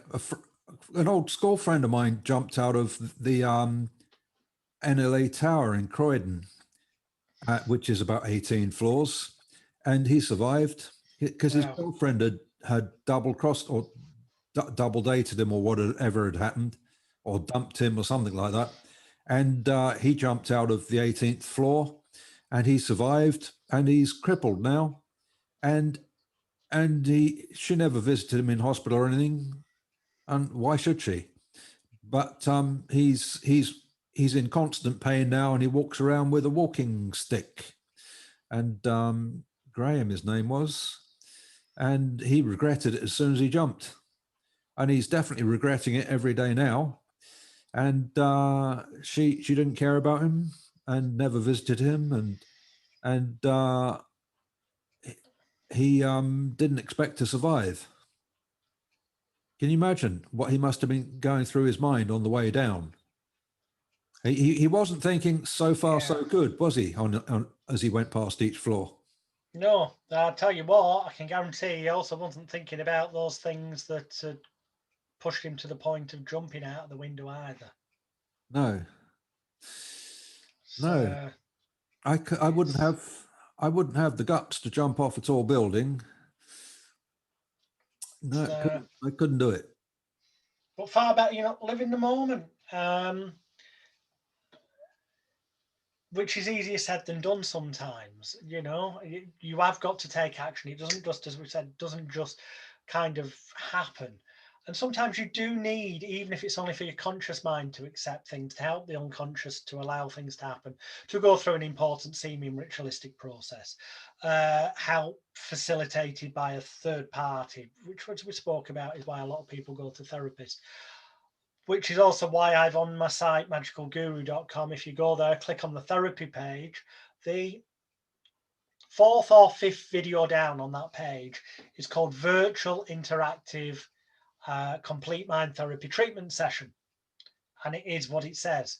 It's a virtual interactive 60 to 90 minute therapy session that you can safely use in the comfort and privacy and safety of your own home to help you overcome any habits, addictions, fears, or phobias you may have from A through to Z, or to help you to dissipate any emotional pains or traumas or whatever you may have.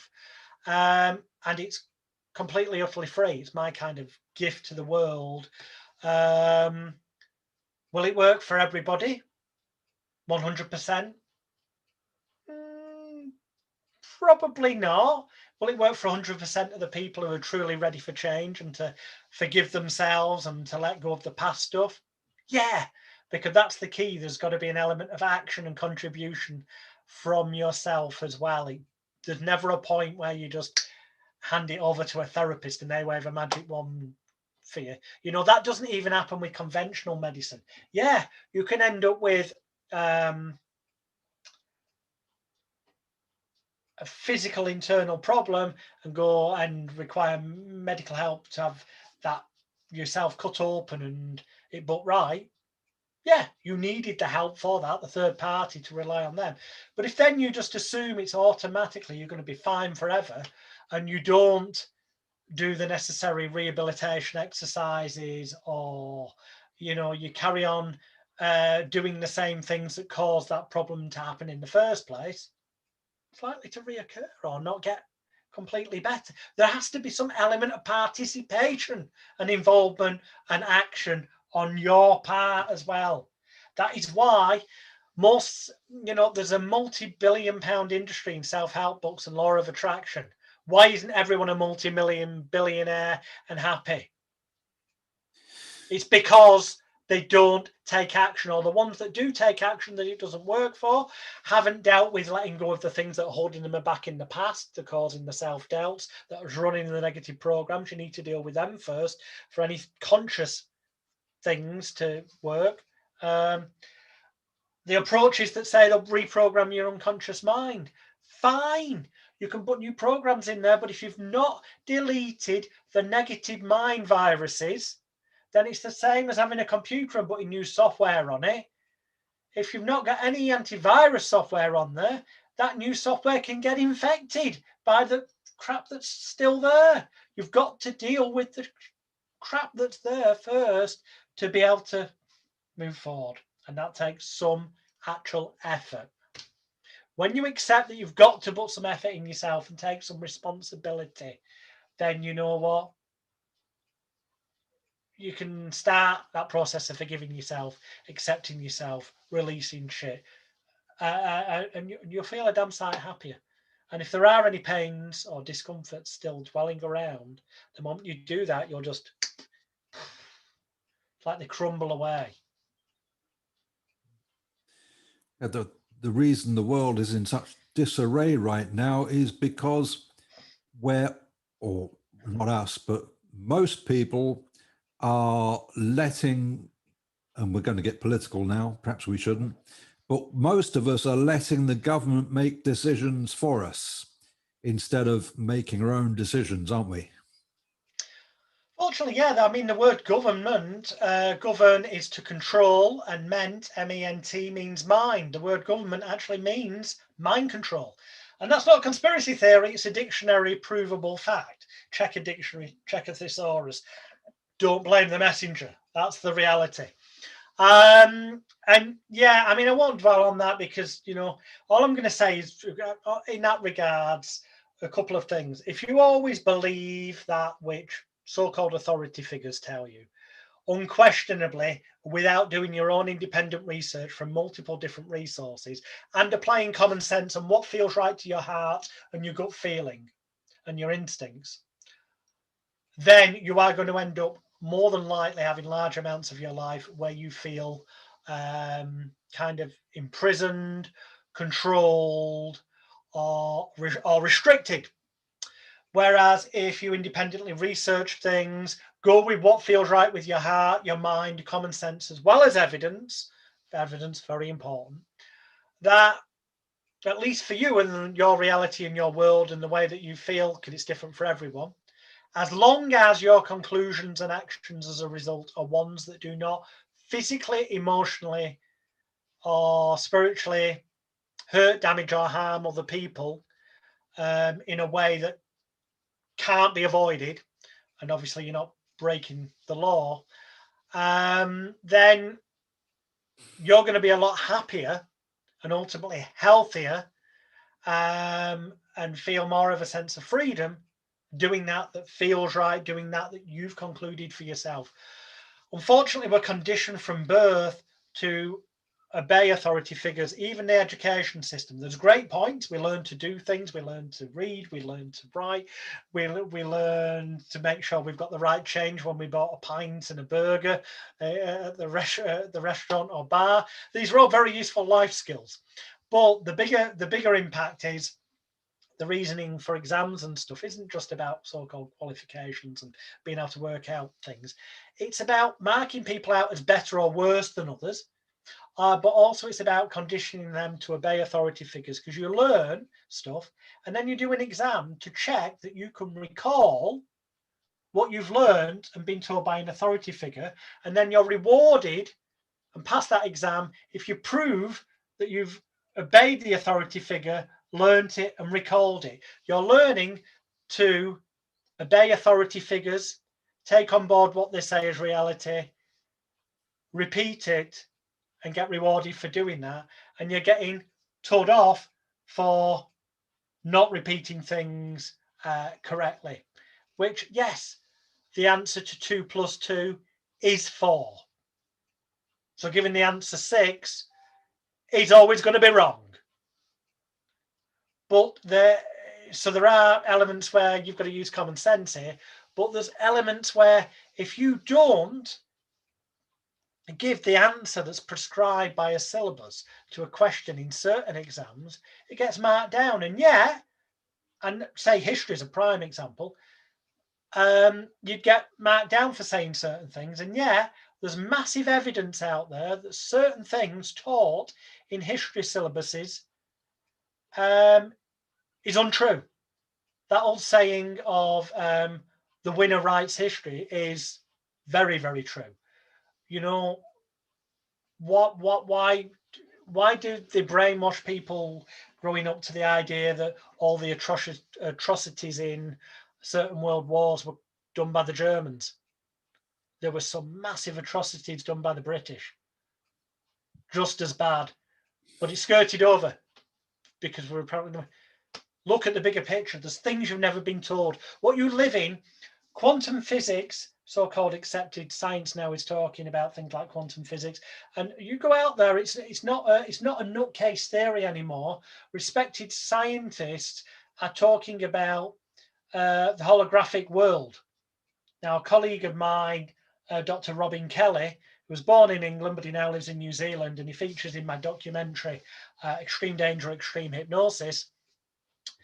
Is the author of several books on the holographic nature of the universe and its interaction with healing, mind-body healing. Well worth seeking out, Dr. Robin Kelly, the holographic universe, off the top of my head. You'll find it on Amazon.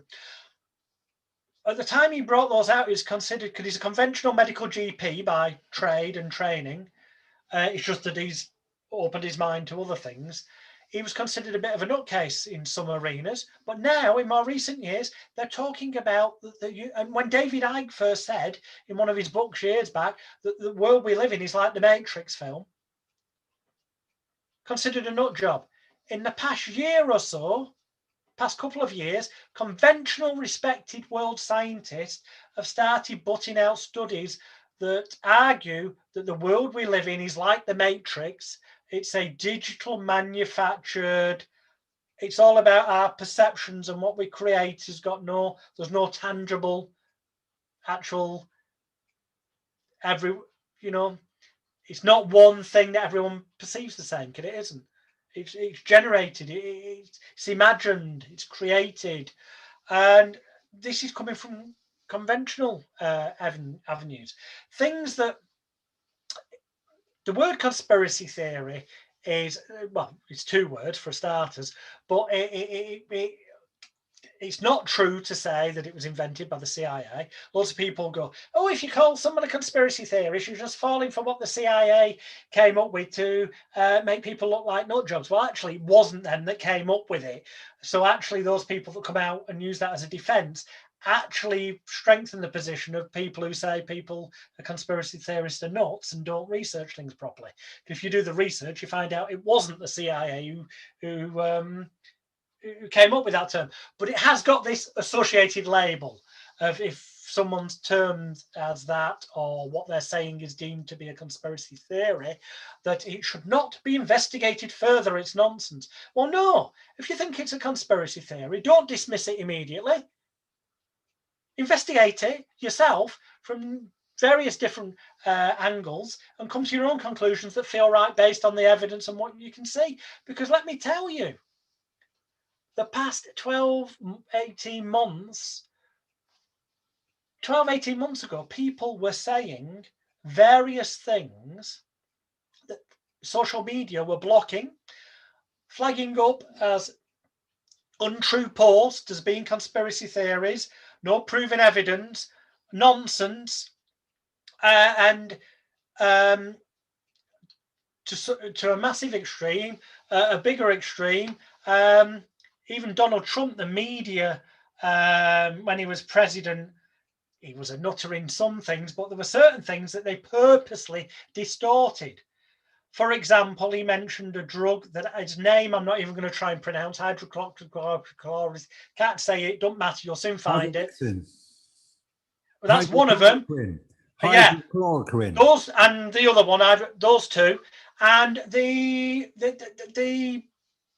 mainstream media made him out to be a nutter, that what he was saying was dangerous. It is now, through conventional media in England, a study has shown in the past week or two that said thing is incredibly effective in helping people with the thing that's caused the problems in the world, the pandemic. I'm not going to say it because sometimes it flags up on audio or video podcast platforms and causes problems, but everyone knows what I'm referring to. And it's now been shown. But what's more disturbing is that because of that, the study that said that the social media was saying was the proof that it was nonsense, that got it withdrawn from social media stuff, has been withdrawn and apologized for now. So the evidence that was apparently there for it again, and it's come to light through Fauci's emails that have been leaked and other sources, not conspiracy theories, it's all out there, go and check for yourselves, that there was evidence galore, and he knew for a fact that these drugs would help, but tried to suppress said knowledge for financial profit through other arenas and conflicted associations and interests. Follow the money is how the saying goes. So yeah, this did lead me back in 2019 to, with Brick in the Wall Films, make a documentary called Extreme Danger, Extreme Hypnosis, subtitled It's Time for the Sleepwalking Zombies to Wake Up. It's a 1 hour, 45-minute long cinematic, in its production values, documentary that covers on subjects of education, politics, religion, medicine, health, how the world's run, the banking system, basically every area of your life from birth, cradle to grave, and raises questions. And it doesn't say you have to accept what I'm saying. We raise questions, we provide some evidence for and sometimes against, and we encourage you to go and investigate for yourself from multiple sources to conclude for yourself. Because sadly, most people do walk around like brainwashed zombies, and they either immediately disbelieve something without checking it out, or they immediately believe something without checking it out. Whether you disbelieve or believe, whatever side of the fence you're on, you should check things out. Now, if you previously checked it out and have the evidence and conclusion, then yeah, generally speaking, then you might be all right to come to an immediate decision. But you've always got to entertain the possibility of new evidence or new findings coming to light. And when can we see it again? Well, it used to be a pay-per-view thing, but what we did last year, because of the madness in the world, and we thought this could help people to wake up and see things with different eyes, is that we made it free. So it's now available free on YouTube, and you can find it by going to magicalguru.com and clicking on where it says Extreme Danger, Extreme Hypnosis. Or go to my YouTube channel, Celebrity Hypnotist, and click on the playlists, and one of those playlists is called Extreme Danger, Extreme Hypnosis. And as well as the documentary, there's also podcast lore I've done, including ones with your good self, Keith, where we talk about mind control and break the myths, provide evidence, but as always say, go away and draw your own conclusions and find out for yourself. But there's things that over the past 12 months ago, even 6 months ago, were considered nut job conspiracy theories that have now been proven true. 12 months ago, there were people online posting stuff, proof that certain members of government had shares in companies, or their family members did, that would therefore potentially profit their family members, friends, even pub landlords in some cases that owed them favours that they had other business interests with. And lo and behold, they were called conspiracy theorists. Guess what? We're now at this point 12, 18 months on, and the evidence has come out that certain members of British government had friends, family, or even landlords of pubs that they go to but had other business interests with, that ended up getting awarded PPE contracts for millions when they had no prior PPE fulfillment, knowledge, experience, or contacts whatsoever. The government's had to write off millions. And this has been reported by the mainstream media now. And there are calls from people who were calling people conspiracy theorists 12 months ago, who'd bothered to take the time to search Companies House and find these links and the evidence, were immediately ignored. But when the lamestream media, who also lie to you as well, reports something truthful that the conspiracy theory nut job brigade had found and put out on social media 12 months earlier, when the lamestream media, their rulers, their obeyers, the people they've been brainwashed to believe, tell them it, lo and behold, suddenly they believe it as well. If they bother to examine the evidence for themselves independently rather than immediately writing it off, the person sharing it might have been a nut job conspiracy theorist, whack job, who also believed in things that are quite easily provable as untrue. The person might have been who shared it, but the evidence they shared had its basis in reality if you bother to go checking it for yourself. Yeah, the problem is they don't check it, do they? They just immediately say it's a lie, because that's what they're programmed to say, isn't it? People people nowadays don't check the evidence because they've been watching the TV for too long, so they're programmed by the TV to think everything's a lie. And people assume, except for the lies on the TV, which yeah, they think is the truth. they assume the fact checkers are telling them the truth, or the media is telling them the truth. Well, in fact, I think more and more people are waking up to the fact that the vast majority of stuff in the mainstream media is either fabricated outright lies. Hence, you see more and more reports in England of Murdoch papers, the Mirror Group papers, the Daily Mail getting done for libel, for slander, for hacking people's phones, for creating fabricated evidence, as I had happen against me with Mazza Mahmood, the fake sheikh of Murdoch fame, that I've got going through the courts of appeal in London at the minute, that people can find out more about at circusofthemind.net. I think more and more people are waking up to that element of things, but yet they'll then still believe something that's reported about the government. Governments, we cover the voting system. If you had any real say in what goes on, they wouldn't allow you to vote on it. It's in the illusion of choice. That's why I think so many of the newspapers now are given away free, because people just aren't buying it anymore, because they won't buy the lies anymore, will they? Exactly. But the trouble is, they believe stuff they see on television, TV programs. The reason they're called programs is because they're programming you to believe what the powers that be behind the scenes want. It's called predictive programming. Yes. They leak stuff into your mind so that when it becomes reality later in life, it feels more comfortable and acceptable because you've already been fed the idea.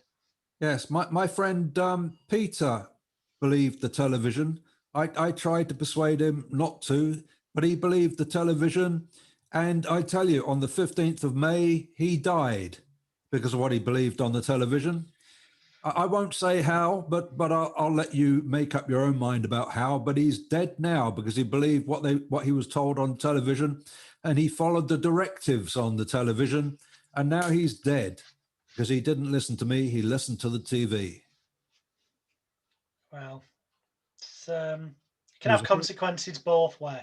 He's a friend of years, but he's dead now. People need to wake, and that's what the documentary sets out to do. It's not to say that this is right or this is wrong. It's to say, you know what, this could actually be, and here's evidence that shows this could actually be the reality. Now, I get that you feel this is currently your reality, but look at this evidence. In fact, better still, go and now, with this new knowledge you've just got, check out whether what you believe currently still stands up as reality or not.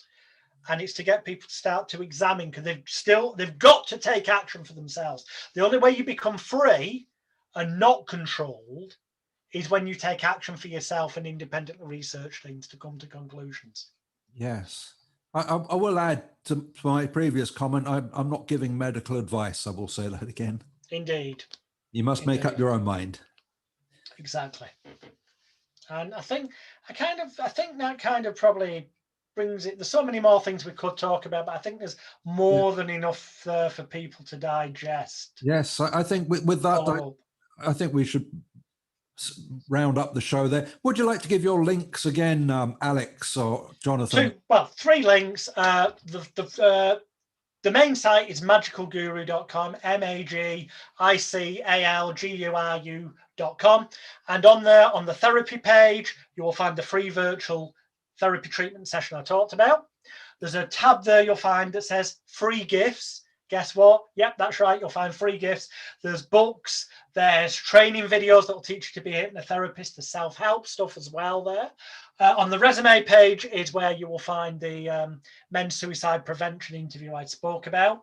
If you click on the tab that says extreme danger, extreme hypnosis, that'll give you the stuff about the documentary and mind control.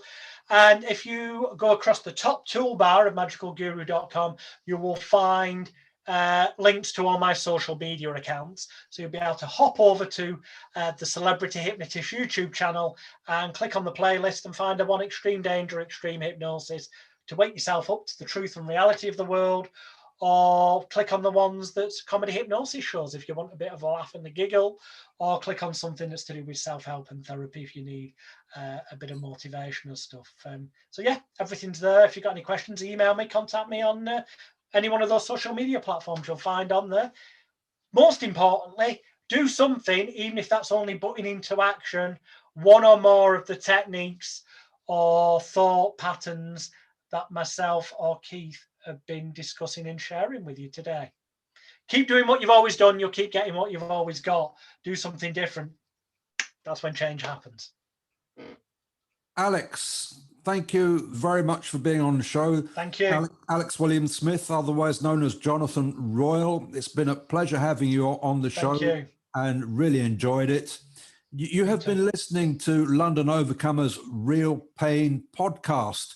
And if you'd like to comment on the show, or if you've got any issues you would like me to help you with, then do please go to Facebook and join the London Overcomers Real Pain podcast group. And I'd love to have you join me in that group, and I'll be able to answer all of your questions. And that is a private group, so anything you say in that group will remain private and anonymous, only open to the other members of the group. And so do join London Overcomers Real Pain podcast group in Facebook.